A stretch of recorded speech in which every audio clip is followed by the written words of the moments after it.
ಹೀಗೆ ಒಂದಿನ ನಮ್ ರೈತ ರಂಗಪ್ಪ ಹೊಲದಲ್ಲಿ ಕೆಲಸ ಮಾಡ್ತಾ ಇರ್ತಾರೆ. ಅವಾಗ ಅದೇ ಹೊಲದ ಪಕ್ಕದಲ್ಲಿರುವಂತ ಇನ್ನೊಬ್ಬ ರೈತ ಬಂದು, ಯಾಕೆ ರಂಗಪ್ಪ ಇಷ್ಟೊಂದ್ ಕಷ್ಟಪಟ್ಟು ಏನಿಗೆ ದುಡಿತಿದ್ಯಾ?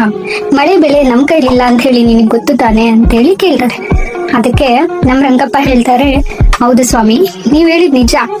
ಮಳೆ ಬೆಳೆ ನಮ್ ಕೈಲಿಲ್ಲ, ಆದ್ರೆ ಹುತ್ತೋದು ಬಿತ್ತೋದು ನಮ್ ಕರ್ತವ್ಯ ತಾನೆ.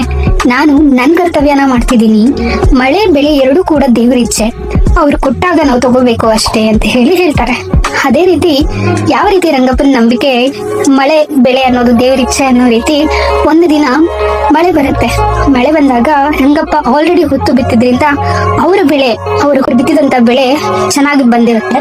ಅಂದ್ರೆ ಇಲ್ಲಿ ನಮ್ಗೆ ಗೊತ್ತಾಗೋದೇನಪ್ಪಾ ಅಂತಂದ್ರೆ, ಯಾವ ರೀತಿ ರಂಗಪ್ಪ ತನ್ನ ಕರ್ತವ್ಯದ ಮೇಲೆ ನಂಬಿಕೆ ಇಟ್ಟು ಯಾವುದೇ ಪ್ರತಿಫಲನ ಬಯಸ್ತೀರ ನಿಸ್ವಾರ್ಥವಾಗಿ ಅವರ ಕರ್ತವ್ಯವನ್ನ ಗೌರವಿಸಿ ನಂಬಿಕೆಯಿಂದ ಕೆಲಸ ಮಾಡಿದ್ರು, ಅದಕ್ಕೆ ಒಂದು ದಿನ ಪ್ರತಿಫಲ ಸಿಕ್ಕೇ ಸಿಕ್ತಲ್ವಾ? ಅದೇ ರೀತಿ ನಾವು ಕೂಡ ಯಾವತ್ತೂ ಅಷ್ಟೇ ಯಾವುದೇ ರೀತಿಯಾದಂತ ಪ್ರತಿಫಲನ ಬಯಸ್ತೀರ ನಮ್ ಕರ್ತವ್ಯನ ನಾವು ನಿಭಾಯಿಸಿದ್ರೆ ಸಮಯ ಬಂದಾಗ ಖಂಡಿತವಾಗ್ಲೂ ನಾವು ಪಟ್ಟಿರೋ ಕಷ್ಟಕ್ಕಾಗ್ಲಿ, ನಾವು ಮಾಡಿರೋ ಕೆಲಸಕ್ಕಾಗ್ಲಿ ಪ್ರತಿಫಲ ಸಿಕ್ಕೇ ಸಿಗುತ್ತೆ. ಇದು ಈ ಕಥೆಯಲ್ಲಿರುವಂತ ಒಂದು ನೀತಿ ಆಗಿರುತ್ತೆ.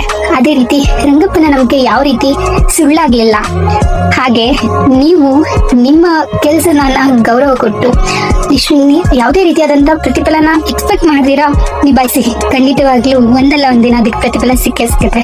Thank you for watching. Please subscribe to my YouTube channel.